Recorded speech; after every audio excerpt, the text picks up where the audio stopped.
बहुत बहुत स्वागत है आपका आपके अपने YouTube चैनल SBS पॉइंट पर। मैं सोनू आप सभी दोस्तों का हार्दिक स्वागत करता हूं। दोस्तों आज हम स्टार्ट कर रहे हैं BSc first year semester first, जिसमें आज हम पढ़ने वाले हैं फंडामेंटल ऑफ केमिस्ट्री। और हमारा आज का जो टॉपिक होगा फंडामेंटल ऑफ केमिस्ट्री का, वो होगा very short answer type question को लेकर के, यानी रिटन पैटर्न के आधार पर, लिखित परीक्षा के आधार पर, जो आपके सेक्शन ए में या हम कहें तो अति लघु उत्तरीय प्रश्न या लघु उत्तरीय प्रश्न कह सकते हैं। तो ये जो प्रश्न पूछे जाने वाले हैं उन प्रश्नों को लेकर के आज मैंने आपके पूरे केमिस्ट्री से यानी पूरे फंडामेंटल ऑफ केमिस्ट्री से इम्पॉर्टेंट क्वेश्चन को चूज किया है, यानी कि महत्वपूर्ण प्रश्नों को चूज किया है जो आपके एग्ज़ाम में काफ़ी मददगार साबित होगा। अगर आप ये पूरी क्लास आज देख लेते हैं और इन क्वेश्चनों को प्रिपेयर कर लेते हैं तो आपके एग्ज़ाम में 90% क्वेश्चन जो है आज की इस क्लास से आने वाले हैं। तो आज आप सभी लोग क्लास को पूरा देखिएगा। वीडियो को स्टार्ट करने से पहले आप सभी लोग वीडियो को लाइक कर दीजिए। चैनल पर अगर नए हैं तो चैनल को सब्सक्राइब जरूर करिएगा। बेल आइकन को जरूर प्रेस करिए ताकि क्लास का नोटिफिकेशन आपको प्राप्त होता रहे। जैसा कि इस क्लास के बारे में मैं आपको बता दूँ, ये क्लास जो है न्यू सिलेबस के अकॉर्डिंग यानी न्यू एजुकेशन पॉलिसी के तहत जो 2021 और 22 के अंतर्गत आपका नया सिलेबस लागू हुआ है, जिसमें आप सेमेस्टर वाइज पढ़ रहे हैं। ठीक है, तो ये क्लास जो है वो फर्स्ट सेमेस्टर के लिए है, जिसमें हम पढ़ रहे हैं फंडामेंटल ऑफ केमिस्ट्री। आपके जो क्लास की टाइमिंग है, रोज़ रात 8 बजे आपकी क्लास होती है फंडामेंटल ऑफ केमिस्ट्री की। साथ ही साथ कल आपको MCQ टाइप क्वेश्चन का मॉडल पेपर प्रोवाइड किया जाएगा। सभी लोग आप क्लास में उपस्थित रहेंगे। शाम को 7 बजे आपकी बॉटनी क्लास होगी और रोज़ रात 9 बजे आपकी फिजिक्स की क्लास चलती है। सुबह 6 बजे आपकी जो है बॉटनी की क्लास जूलॉजी की क्लास जो है सुबह चलेगी। जूलॉजी की क्लास जो है, अगर जूलॉजी की बात किया जाए तो जूलॉजी की क्लास जो है सुबह चलेगी 6 बजे। ठीक है, चलिए क्लास को स्टार्ट करते हैं। तो very short type answer type question आज हम डिस्कस करेंगे आज की इस क्लास में। अति लघु उत्तरीय प्रश्न, सभी प्रश्नों को आप सभी लोग ध्यान से देखेंगे। ये प्रश्न जो है बहुत ही महत्वपूर्ण हैं और आगामी एग्जाम के लिए काफ़ी इंपॉर्टेंट हैं। ठीक है, तो इन सभी प्रश्नों को आप ध्यान दीजिएगा। चलिए स्टार्ट करते हैं क्लास को। पहला प्रश्न आपकी स्क्रीन पर है, आप देख सकते हैं। ये पहला प्रश्न मैंने आप लोगों को करवा भी दिया है। पूछा गया है what is the range of probability. पूछा गया है क्या, what is the range of probability, यानी कि प्रायिकता की श्रेणी क्या है। पूछा गया है प्रायिकता की श्रेणी क्या है, what is the range of probability. बहुत ही महत्वपूर्ण क्वेश्चन है। ये क्वेश्चन आपसे पूछा जाएगा प्रायिकता के बारे में। अभी मैं बात कर लूँ, जननायक चंद्रशेखर यूनिवर्सिटी ने, बलिया यूनिवर्सिटी ने पेपर करवाया है, तो उसमें जो क्वेश्चन पेपर मैंने सॉल्व आपको दिया है उसका सोल्यूशन कल की क्लास में मिलेगा आपको टेलीग्राम चैनल पर। ठीक है, उसका पूरा जो सोल्यूशन है उस पेपर का मैं कल कराने वाला हूँ, तो बिल्कुल इसके लिए निश्चिंत रहिएगा। ठीक है, हाल ही आज का मेरे इस क्लास का पर्पस ये है मेरे प्यारे मित्रों कि आप सभी लोग सबसे पहले क्वेश्चन से अवगत हो जाएं। जो क्वेश्चन आने वाले हैं आपके, उन क्वेश्चनों को आप पहचाने, जाने कि ये क्वेश्चन हमारे सिलेबस में है, हमारे इस चैप्टर में है, इसलिए मैं आज ये क्लास लेकर के आया हूँ। ठीक है, तो चलिए पहले प्रश्न की बात करते हैं। पहला प्रश्न पूछा गया प्रायिकता की श्रेणी।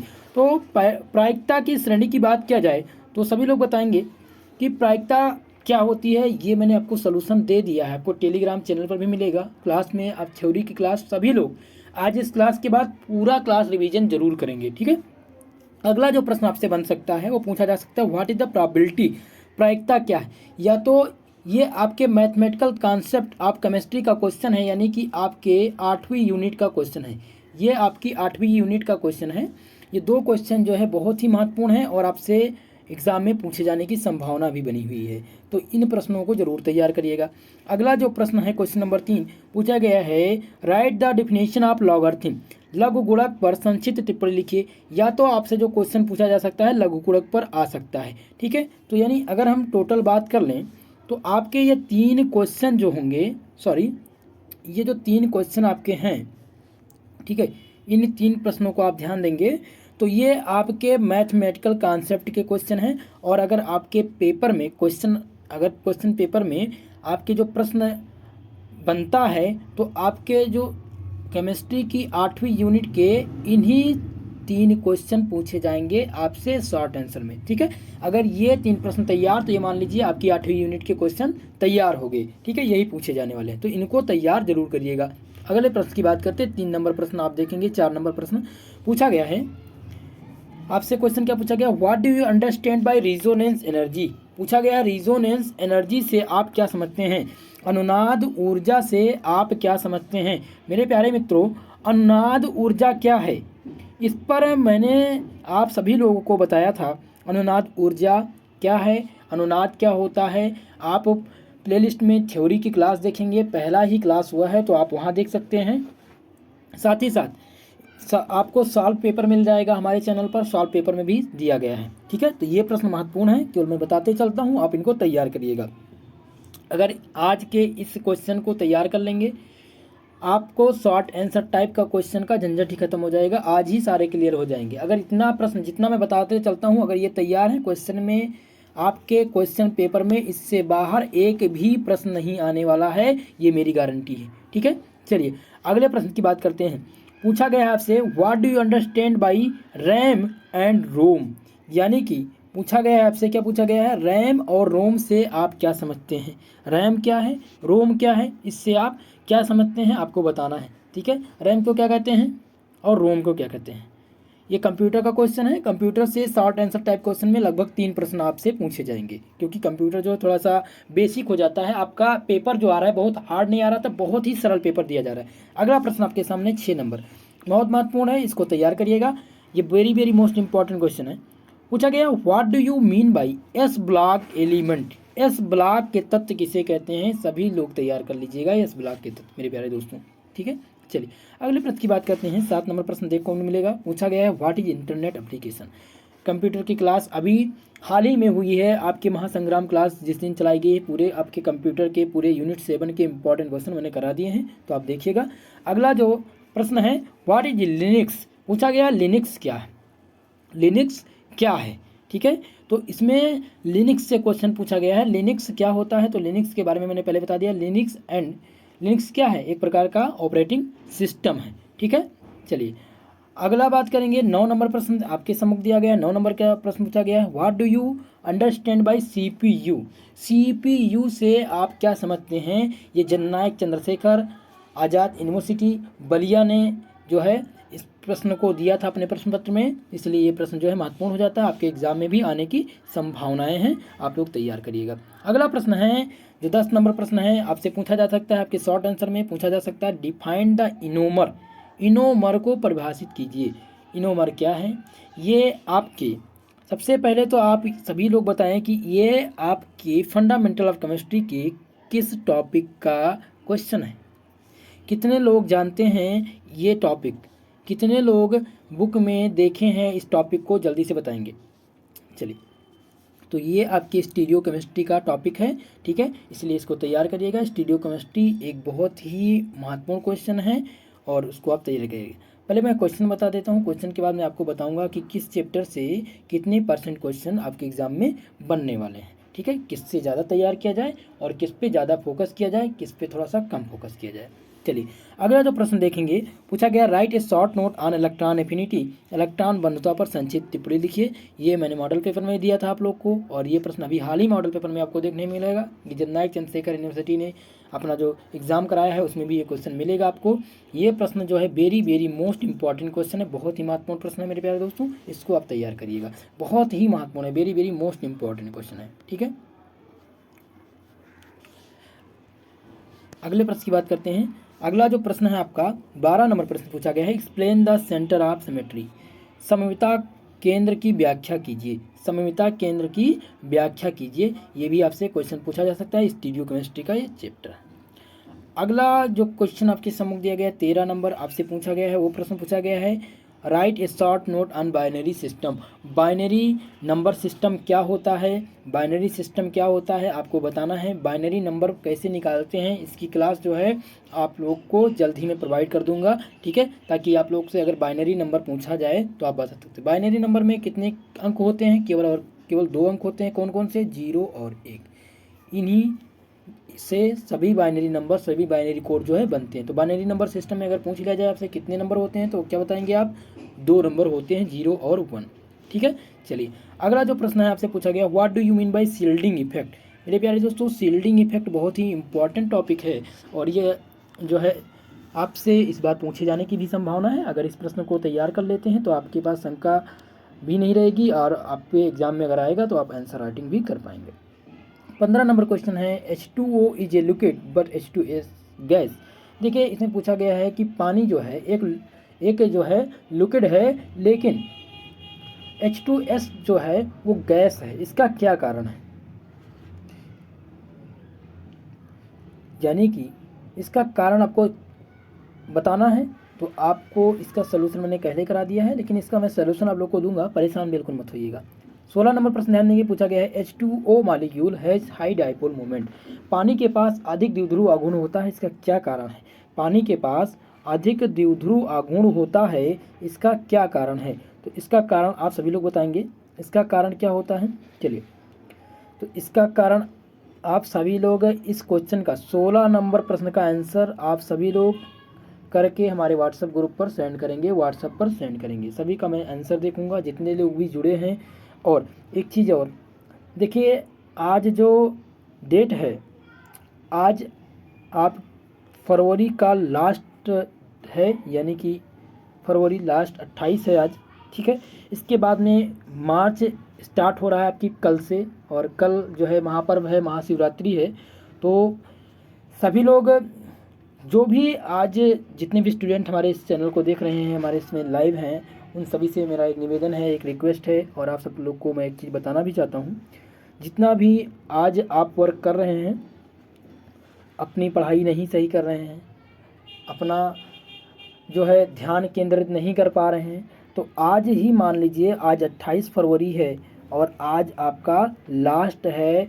मौज मस्ती से या ऐसी कोई भी इफ़ेक्ट जो आपको शिक्षा से दूर करती हो, आपके सपनों से दूर करती हो, आज ही इस क्लास के बाद उसको लिख लीजिएगा। एक कॉपी और एक पेन लेकर के अपनी समस्या हैं जितनी, उनको लिख करके और करेंगे क्या, उनको लिखिएगा और उसका आंसर ढूंढने का प्रयास करिएगा अपने आप से कि इसका आंसर क्या हो सकता है, और क्या जो मैं अभी तक कर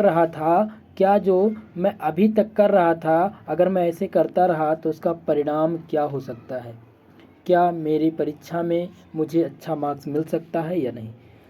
एक तरफ आपके पास रास्ता है कि सुबह कल आप उठिए और केवल टाइम टेबल, बड़े बड़े सपने और मौज मस्ती में बिताइए।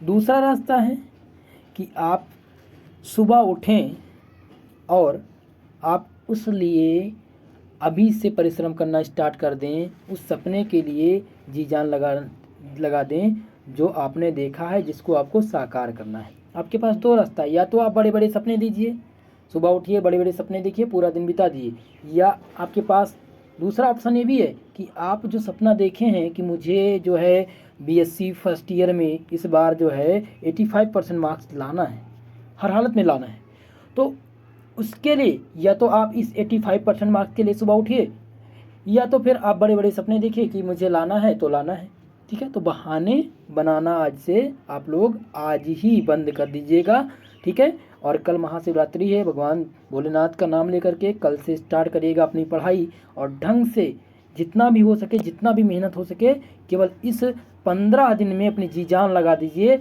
अब निश्चित तौर पर आप सफल होंगे। अगर आप कुछ भी नहीं पढ़े हैं तो निश्चित तौर पर मेरी गारंटी है कि 15 दिन, अगर 20 दिन मेहनत करते हैं तो आपको सफलता निश्चित मिलेगी, ठीक है। और इसी प्रकार से अपने सपने के लिए हमेशा बरकरार बनाए रहे जब तक उसको हासिल ना कर लीजिए, ठीक है मेरे प्यारे दोस्तों। चलिए आगे बढ़ते हैं। अगला जो प्रश्न है आपसे 17 नंबर प्रश्न जो है बहुत ही महत्वपूर्ण पूछा गया है। What is the polar and non polar solvent. ध्रुवीय तथा गैर ध्रुवीय सॉल्वेंट क्या होते हैं, पोलर और नॉन पोलर मॉलिक्यूल क्या होते हैं, ये मैंने आप लोगों को पहले भी बताया था।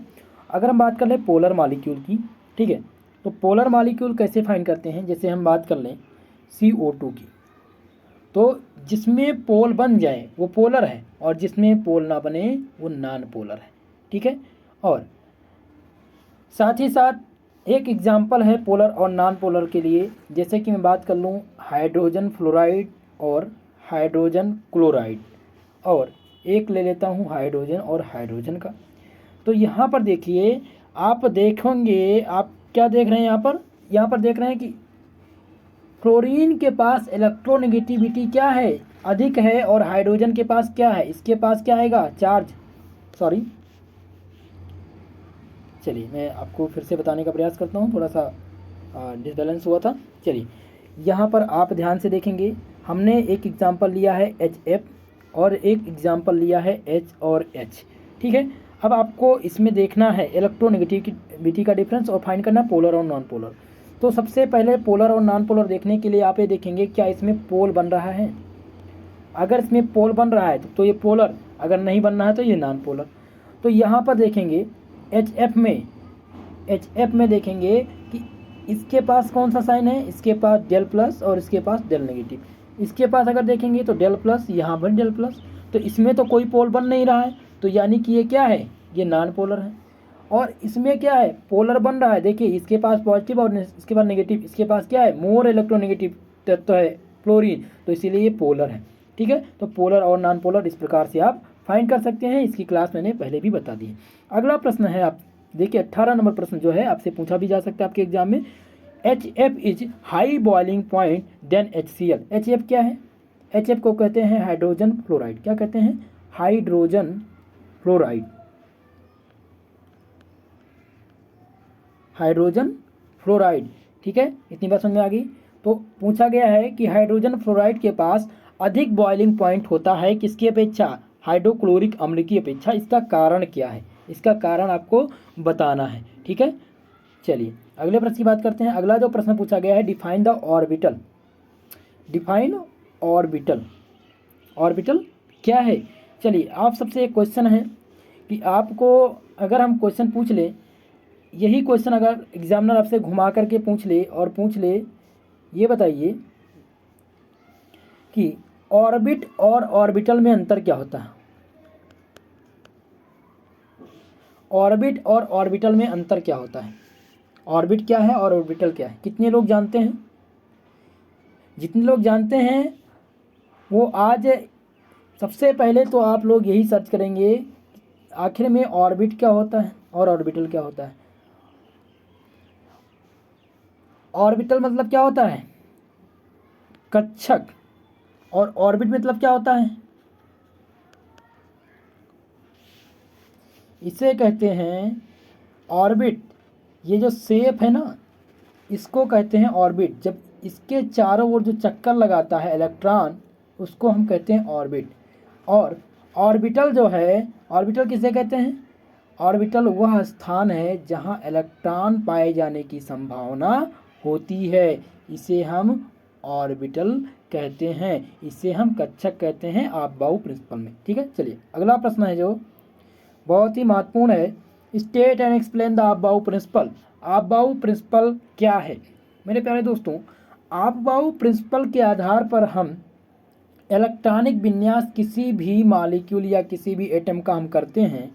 किसी भी एटम का जो इलेक्ट्रॉनिक कॉन्फ़िगरेशन है और उसका जो एनर्जी यानी कि इलेक्ट्रॉन फिलिंग का क्रम है, वो हमें बताता है आपबाऊ प्रिंसिपल। इसका एक प्रिंसिपल है, आपबाऊ का एक नियम है, उन्हीं के आधार पर हम किस ऑर्बिटल में कौन सा एटम जाएगा, इलेक्ट्रॉन सबसे पहले किस एटम में जाएगा, किस इलेक्ट्रॉन की जो है एनर्जी ज़्यादा है और किस ऑर्बिटल की एनर्जी कम है, वो कौन फाइंड करता है, वो फाइंड करता है आपबाऊ प्रिंसिपल। और एनर्जी हमें कैसे पता चलता है, एनर्जी हमें पता चलता है L+ रूल से, L+N रूल से। देखिए जो रूल है N+L रूल, इस रूल की मदद से हम निकालते हैं किसी भी ऑर्बिटल की एनर्जी, ठीक है। और इसी एनर्जी के क्रम पर, इसी एनर्जी के आधार पर इलेक्ट्रॉन जो है वो ऑर्बिटल में फिल किया जाता है, ठीक है। इतनी बात आपबाऊ प्रिंसिपल बताता है। अगला जो प्रश्न है पूछा गया, 21 नंबर प्रश्न पूछा गया, difference between sigma and pi bond. Sigma bond क्या होता है और पाई बॉन्ड क्या होता है, ये आपको डिफाइन करना। अगला जो प्रश्न है 22 नंबर पूछा गया, what is the Bent's rule.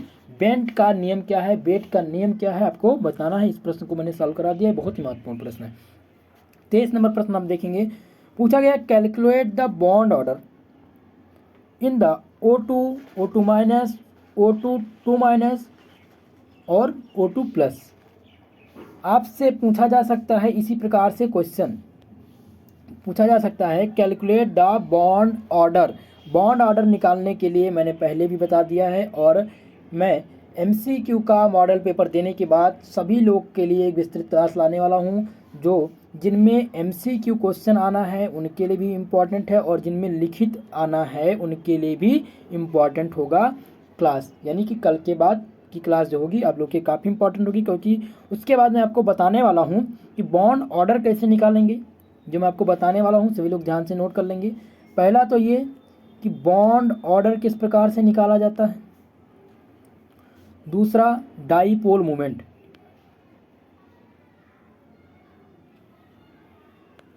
Dipole moment, और तीसरा है संकरण, SP संकरण क्या होता है, ठीक है। और चौथा जो टॉपिक होगा वो किसी भी मॉलिक्यूल का शेप कैसे पता चलता है, और किसी भी मॉलिक्यूल की ज्योमेट्री कैसे पता चलती है। देखिए मैं स्पष्ट तौर पर यहीं पर बता दूं कि जो आपसे क्वेश्चन ज़्यादातर बनने वाला है ऑब्जेक्टिव टाइप प्रश्नों की मैं बात करता हूं, तो ऑब्जेक्टिव में सबसे ज़्यादा जो प्रश्न बनेंगे आपके, वो प्रश्न बनेंगे संकरण से। पहला तो संकरण, और रिटर्न पैटर्न में भी संकरण। दूसरा डाइपोल मूवमेंट। तीसरा आपका मिलेगा बॉन्ड ऑर्डर से। अगर इन तीनों चीज़ को आप जानते हैं, dipole movement, bond order, bond length, ठीक है, पोलर नॉन पोलर, तो आप ये मानकर चलिए कि आपके जो 50% क्वेश्चन आने की संभावना है ना एग्ज़ाम में, वो यहीं से क्लियर हो जाएंगी। 50% क्वेश्चन जो है यहीं से आएंगे। चलिए अगले प्रश्न पर बात करते हैं। अभी मैं आपको बताने वाला हूँ कौन सा टॉपिक जो आपको तैयार करना है जिससे ज़्यादा प्रश्न आने वाले। 24 नंबर प्रश्न ध्यान देंगे, पूछा गया है which of the compound is polar and non polar. अभी मैं बात कर रहा था पोलर एंड नॉन पोलर की, आपके समूह भी क्वेश्चन दिया गया है, आपसे पूछा जा सकता है, और इसका जो आंसर आप लोग को लिखना होगा वो 200 शब्दों में लिखना होगा, शॉर्ट आंसर टाइप क्वेश्चन का, ठीक है। चलिए अगला प्रश्न है, पूछा गया है कौन सा यौगिक ध्रुवीय है और कौन सा अध्रुवीय है। तो CO2 CCl4 यानी carbon tetrachloride, CH3OH methyl alcohol और मेथिल क्लोराइड, इनका आपको बताना है कि इनमें से कौन सा पोलर है और कौन सा non polar. Polar non polar निकालने के लिए मैंने बता दिया है, आप लोग पोलर और नॉन पोलर फाइंड कर लीजिएगा, तैयार कर लीजिएगा, एग्जाम में मिलेगा क्वेश्चन आपसे। अगला प्रश्न 25 नंबर प्रश्न बहुत ही महत्वपूर्ण है, ये आपके सेक्शन बी में भी पूछा जा सकता है। इस प्रकार से आपसे पूछ लेगा, अगर ये तीनों पूछेगा तो आपके सेक्शन बी में आएगा। बॉन्ड लेंथ पूछेगा, बॉन्ड एनर्जी और बॉन्ड एंगल, ये तीनों जो है महत्वपूर्ण क्वेश्चन है, ठीक है। पूछा गया है बॉन्ड लेंथ क्या होती है, बॉन्ड एनर्जी क्या होती है, बॉन्ड एंगल क्या होती है, बहुत ही महत्वपूर्ण क्वेश्चन है, ठीक है। तो इस प्रश्न को आप तैयार करिएगा, इसका सोल्यूशन भी मैंने पहले ही दे दिया है, और सोल्यूशन में कराने का मुझे प्रयास करूँगा इसका, ठीक है, टेलीग्राम चैनल पर भी दिला दूंगा आपको। अगला प्रश्न है 26 नंबर, पूछा गया है write the short note on the clathrate compound. Clathrate यौगिक पर संक्षिप्त टिप्पणी लिखिए। इसको यहीं पर आप मोस्ट इंपॉर्टेंट क्वेश्चन मान लीजिए, मोस्ट इंपॉर्टेंट क्वेश्चन है ये, आप तैयार करिएगा इस प्रश्न को। चलिए अगले प्रश्न की बात करते हैं, 27 नंबर प्रश्न। 27 नंबर प्रश्न पूछा गया है right A short note on electromagnetic effect. Electromagnetic effect क्या होता है, आपको आंसर इसका लिखना है। इलेक्ट्रोमैग्नेटिक इफेक्ट बहुत ही इंपॉर्टेंट है। 28 नंबर प्रश्न ध्यान देंगे, पूछा गया है right A short note on Walden inversion. Walden प्रतिलोम, इसे हम वाल्डन इन्वर्जन का मतलब होता है वाल्डन प्रतिलोम। वाल्डन प्रतिलोम बहुत ही महत्वपूर्ण है, सभी लोग ध्यान दें इस प्रश्न को। वाल्डन प्रतिलोम ये बहुत ही, वाल्डन इन्वर्जन बहुत ही महत्वपूर्ण है, ये टॉपिक आपसे पूछा जा सकता है, इस टॉपिक को आप शर्तिये तैयार कर लीजिएगा। और दूसरा जो 29 नंबर प्रश्न है पूछा गया है निम्नलिखित संरचनाओं के R व S विन्यास दीजिए। E और Z सिस्टम, E और R और S सिस्टम जो है बहुत ही महत्वपूर्ण है, और RS सिस्टम को मैं आप लोग को EZ और RS सिस्टम को मैं बताने वाला हूँ। स्टीरियो केमिस्ट्री का बहुत ही इंपॉर्टेंट टॉपिक है, इसको मैं सॉल्व करवा दूंगा। जो लास्ट आपका क्वेश्चन है वो पूछा गया है आपसे, क्या पूछा गया है, what are the meso compound. Meso यौगिक क्या होते हैं मेरे प्यारे दोस्तों, मीसो यौगिक के बारे में पूछा गया है। तो मीसो यौगिक क्या होते हैं आप लोग बताएंगे इस प्रश्न को, और इन सभी प्रश्नों को तैयार करेंगे। दोस्तों जैसा कि आज की इस क्लास में मैंने 30 शॉर्ट आंसर टाइप क्वेश्चन बताया है, शॉर्ट क्वेश्चनों को लेकर के मैंने आज 30 प्रश्न चूज किया था। अगर कोई भी छात्र इन 3 प्रश्नों को तैयार कर लेता है तो आपके शॉर्ट आंसर में इससे बाहर कहीं नहीं आने वाला। आपके पेपर में यहीं से आएगा, इतना आप तैयार कर लेंगे अगर, ठीक है। और इसका सलूशन आप लोग को पहले भी दिया गया है और इसका पीडीएफ मैं अभी प्रोवाइड करा दूंगा आपको, और मैं इसको सॉल्व कराऊंगा यहीं पर, आपको क्लास में ही रटाने का प्रयास करूंगा, ठीक है। चलिए अब मैं आपको बता देता हूँ कुछ इंपॉर्टेंट चीज़ें, जैसे कि पूरे फंडामेंटल ऑफ केमिस्ट्री की बात किया जाए, अगर फंडामेंटल ऑफ केमिस्ट्री की बात किया जाए तो पूरे फंडामेंटल ऑफ केमिस्ट्री में जो क्वेश्चन सबसे ज़्यादा बनते हैं वो कहाँ से बनते हैं। तो आपको जैसे पता है कि आपकी पूरी केमिस्ट्री में तीनों केमिस्ट्री, पहले जो आपका ओल्ड पैटर्न था, तो ओल्ड पैटर्न में आप बीएससी फर्स्ट ईयर में केमिस्ट्री की 3 पेपर देते थे। पहला था इनऑर्गेनिक, दूसरा था ऑर्गेनिक और तीसरा था फिजिकल, ठीक है, समझ गए आप। तो जो आपका 3 पेपर हुआ करता था, इनऑर्गेनिक, ऑर्गेनिक और फिजिकल, अब ये तीनों जो है ये क्या किया गया है, एक ही में समावेश कर दिया गया है, इसका तीनों एक ही बना दिया गया है। यानी कि fundamental of chemistry semester first की बात अगर करें तो सेमेस्टर फर्स्ट में तीनों का टॉपिक है, आपके फंडामेंटल केमिस्ट्री में तीनों पेपर का टॉपिक है। और वो कौन कौन सा टॉपिक है, बात कर लें। आपके फंडामेंटल ऑफ केमिस्ट्री में जो आपका पहला टॉपिक है मॉलिक्यूलर पोलैरिटी, और दूसरा सिंपल बॉन्डिंग थ्योरी, और तीसरा है SNP ब्लॉक एलिमेंट। ये तीनों जो आपके हैं ये इनऑर्गेनिक के टॉपिक हैं। किसके, इनऑर्गेनिक केमिस्ट्री के टॉपिक हैं। तो जो इनऑर्गेनिक का टॉपिक है, इसी को आपको करना क्या है, इन्हीं टॉपिकों को सबसे ज़्यादा तैयार करना है। इन 3 टॉपिक को सबसे ज़्यादा तैयार करना है। ये मानकर चलिए कि आपके पूरे एग्ज़ाम में देखेंगे 50% क्वेश्चन इन्हीं से मिलेगा। आपके इन 3 जो आपका 3 चैप्टर है, ठीक है, स्टार्टिंग में पहला है molecular polarity and weak chemical forces, दूसरा है simple bonding theories and molecules, और तीसरा जो आपका है SNP ब्लॉक एलिमेंट। इससे 50% क्वेश्चन यहीं से बनेंगे, चाहे वो ऑब्जेक्टिव पैटर्न हो, चाहे वो MCQ हो। MCQ में आपको प्रूफ दिखा सकता हूँ और रिटन में भी आपको प्रूफ दिखा सकता हूँ, ठीक है। दोनों आपके पास टेलीग्राम पर पेपर पड़े हुए हैं, आप देख लीजिएगा। नए पैटर्न के आधार पर क्वेश्चन किस प्रकार से पूछे जा रहे हैं।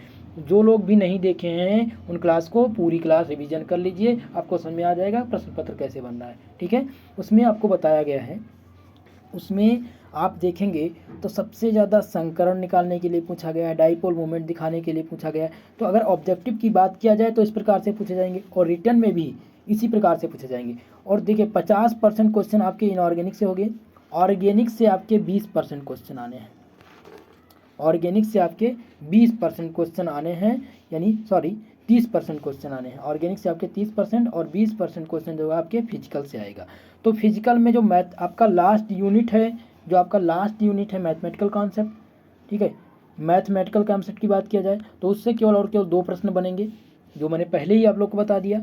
अगर बात करें कंप्यूटर सिस्टम से, आपका फिजिकल का दूसरा चैप्टर है कंप्यूटर सिस्टम से शॉर्ट आंसर टाइप क्वेश्चन पूछे जाएंगे, ठीक है। शॉर्ट आंसर टाइप क्वेश्चन पूछे जाएंगे, और शॉर्ट में आपसे ये भी पूछा जा सकता है, एक लॉन्ग आंसर में भी पूछा जा सकता है। और वो क्या पूछा जा सकता है, वो पूछा जा सकता है डिफरेंट कंप्यूटर लैंग्वेज, ठीक है। कंप्यूटर लैंग्वेज आपसे पूछा जा सकता है, डिफरेंट प्रकार के कंप्यूटर लैंग्वेज क्या होते हैं, जैसे कोबाल क्या होता है, ठीक है, इस प्रकार के जो है पूछे जा सकते हैं। तो ये रही आपका जो पूरा समरी है। मैं आपको बता दूं, आपका जो इनऑर्गेनिक का टॉपिक है उससे 50% क्वेश्चन आपसे एग्जाम में आना है, और आपके ऑर्गेनिक केमिस्ट्री के टॉपिक से आपको 30% क्वेश्चन तैयार करना है, 20% क्वेश्चन आपको तैयार करना है, और इन फिजिकल केमिस्ट्री से यानी सबसे ज़्यादा फोकस आपको करना है इनऑर्गेनिक और ऑर्गेनिक के टॉपिक पर, ठीक है। चलिए आज की क्लास यहीं पर समाप्त होती है, मिलते हैं अगली क्लास में, तब तक के लिए जय हिंद जय भारत। दोस्तों वीडियो पसंद आया हो तो प्लीज़ वीडियो को लाइक करिएगा, चैनल पर अगर नए हैं तो चैनल को सब्सक्राइब जरूर करिएगा, दोस्तों में शेयर जरूर किया करिए दोस्तों, ताकि सभी लोग को इस क्लास के बारे में पता लग सके। मैं इतनी मेहनत करके आप सबके लिए वीडियो बनाता हूँ, और आप सबका फ़र्ज़ है कि आप सहयोग ज़रूर करें। साथ ही साथ आप लोग को मैं MCQ वालों को खासकर बताना चाहता हूं, जिनका भी MCQ पेपर होना है उनके लिए मैं अब PDF में ही आंसर भी प्रोवाइड करा दूंगा। आपको आंसर ढूंढने की ज़रूरत नहीं रहेगी, आप क्लास पढ़ेंगे और उसके बाद PDF आपको मिलेगा, PDF में भी आंसर आपको दिया रहेगा, जैसा कि आप लोग को आज जो PDF प्राप्त होगा वो इसी प्रकार से प्राप्त हुआ होगा, ठीक है। चलिए आज की क्लास का समापन होता है, मिलते हैं अगली क्लास में।